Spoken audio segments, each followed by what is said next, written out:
Homemade bacon is the truth. This is Joshua Weissman's recipe. We're going to large batch his dry cure.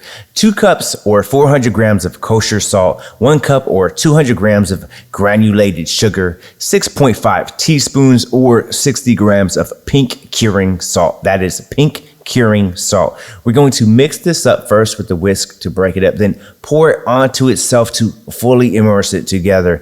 Place it in a jar and label it JW Cure because, well, that's what it is. We're going to weigh our pork belly in grams and then multiply that number by 0.025 to get the amount of the dry cure we need.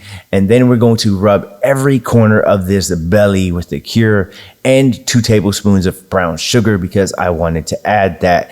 I tried a gallon Ziploc bag, but it would not fit, so I vacuum sealed it. You don't have to. You can cut it in 2 and place it in 2 separate bags. Now you want to label in date and place it in the refrigerator for 7 days, flipping daily. Moisture will occur, but that is normal.